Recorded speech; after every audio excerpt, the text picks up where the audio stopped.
নমস্কার বন্ধুরা, মই রান্নাঘরে দেখো এই বর্ষার দিনে বৃষ্টির দিনে আমি কি নিয়ে এসেছি, বাদাম নিয়ে এসেছি। এই বাদামগুলো জানো তো আমাদের এখানকার চাষের বাদাম। আমাদের এক দাদা এই বাদামগুলো আমাদের দিয়েছে, কাঁচা বাদাম। এটাকে ছাড়িয়ে আজকে এই বৃষ্টির দিনে একটা স্ন্যাক্স আইটেম তৈরি করব। ঠিক আছে, দেখো বাদামগুলো এইভাবে আমি ছাড়িয়ে নেবো। আসলে এক হাতে ফোন আছে তো একটু অসুবিধা হচ্ছে, ক্যামেরাটা এক হাতে আছে ওই জন্য। দেখো ঠিক ওইভাবে আমি বাদামটা, সমস্ত বাদাম আমি ছাড়িয়ে, একটু বালি থাকে কাদা থাকে, ভালো করে ধুয়ে নেবো। দেখো আমি সব ছাড়িয়ে নিয়েছি, নিয়ে ভালো করে চটকে চটকে আমি ধুয়ে নিচ্ছি। ঠিক আছে, যাতে কালো জলটা চলে যায়। এরপরে ওর মধ্যে দেখো বেসন দিয়ে দিচ্ছি, পরিমাণ মতন 1 চামচ বেসন, পরিমাণ মতো নুন, একটু সামান্য হলুদ, পরিমাণ মতন হলুদ, একটু লঙ্কার গুঁড়ো, একটু লেবুর রস, একটু টক মিষ্টি।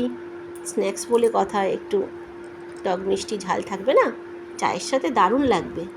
একটু ম্যাগি মশলা দিয়ে অল্প অল্প করে একটু আগে মেখে নেবো, কারণ বাদামের গায়ে তো জল আছে। এরপর যতটা পরিমাণ লাগবে বন্ধুরা, অল্প অল্প করে জল দেবো, বেশি পাতলা করবো না। বন্ধুরা এই তোমাদের এই স্ন্যাক্সটা যদি ভালো লাগে, লাইক শেয়ার সাবস্ক্রাইব করবে, আর কমেন্ট করে জানিও। তোমরা এটা বাড়িতে করে দেখবে, কমেন্ট করে আমাকে জানাবে কেমন লাগলো। দেখো আমি কড়া বসিয়ে দিয়েছি, তেল গরম হয়ে গেছে। বেশি গরম করবে না বন্ধুরা, হালকা যখন গরম হয়ে আসবে তখন বাদামগুলো এরম আস্তে আস্তে করে ছেড়ে দেবে। দেখেছো আমার তেল কিন্তু এখনও কিন্তু ভালোভাবে গরম হয়নি, দেখতে পাচ্ছ তো।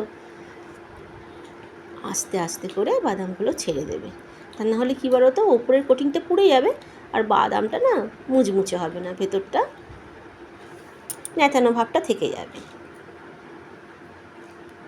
কাঁচা বাদাম তো ওই জন্য। দেখো আমি এরমভাবে তুলে নিচ্ছি। খুব সুন্দর খেতে হয়েছিল, টক ঝাল মিষ্টি। আমার বর আর ছেলে তো ভীষণ খুশি হয়ে গেছে। চায়ের সাথে এরকম একটা স্ন্যাক্স টপ করে আর হয় না। তোমরা এইভাবে বাড়িতে, দেখো আবার দিয়ে দিয়েছি, তুলে নিচ্ছি।